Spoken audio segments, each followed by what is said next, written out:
કચ્છમાં વરસાદ ખેંચાયેલો છે ત્યારે ખાસ કરીને રેશનના પુરવઠાની જિલ્લામાં શું પરિસ્થિતિ છે તેની જાણકારી મેળવવા આજે જિલ્લા રેશનિંગ વેપારી એસોસિએશન અને તમામ તાલુકાના રેશનિંગ વેપારી એસોસિએશનના પદાધિકારીઓએ એક તાકીદની બેઠક જિલ્લા પુરવઠા અધિકારી ઇન્દ્રજીતસિંહ વાળાના અધ્યક્ષસ્થાને યોજવામાં આવી હતી।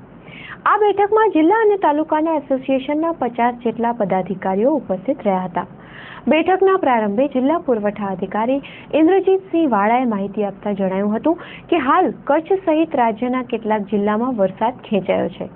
આવતા દિવસોમાં વધુ વરસાદ ખેંચાય તો રેશનિંગના જથ્થાની શું પરિસ્થિતિ છે, માલમાં શું વધઘટ છે તે સમગ્ર પરિસ્થિતિની જાણકારી અર્થે વેપારી એસોસિએશનની એક તાકીદની બેઠકનું આયોજન કરવામાં આવ્યું છે।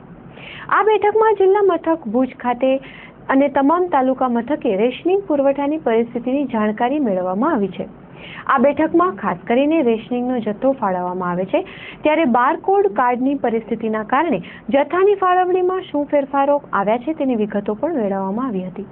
તમામ વેપારીઓ દ્વારા બારકોડેડ કાર્ડ અને રેશનિંગ જથ્થા અંગેની પરિસ્થિતિનો વિગતવાર આંકડાકીય અહેવાલ જિલ્લા પુરવઠા અધિકારી શ્રી વાળાને આપવામાં આવ્યો હતો।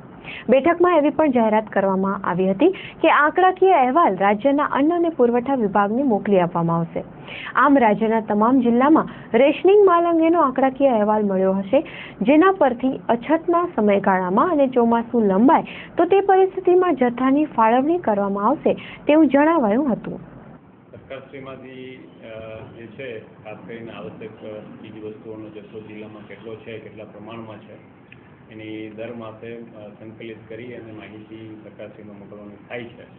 તેથી જિલ્લાના જે ખાસ કરીને હોલસેલર વેપારીશ્રીઓ છે એમની પાસે આવશ્યક ચીજ વસ્તુઓનો કેટલો જથ્થો છે અને દર મહિને તેઓ આ માહિતી અચૂક 5 તારીખ સુધીમાં શ્રેણી પુરવઠા શાખામાં મોકલાઈ દે તેની સમજણ આપવા માટે થઈ અને આજે મિટિંગનું આયોજન કરવામાં આવેલું હતું। જેમાં આ તમામ પ્રકારના કઠોળ છે, ઘઉં ચોખા છે, તેલનો ખાદ્ય તેલનો જથ્થો છે, પછી ડુંગળી, બટેટા, ટમેટા જે પણ તેનું પણ એમની પાસે વેપાર કરતા હોય એ આવશ્યક ચીજ વસ્તુઓ જે એમને લાગુ પડતી હોય એ તમામ બાબતોની માહિતી છે સરકારને સાદર કરવાની હોય અને એ કયા ફોર્મેટમાં કઈ રીતના મોકલવાની છે એની ખાસ સમજણ માટે આજની મિટિંગ બોલાવવાની।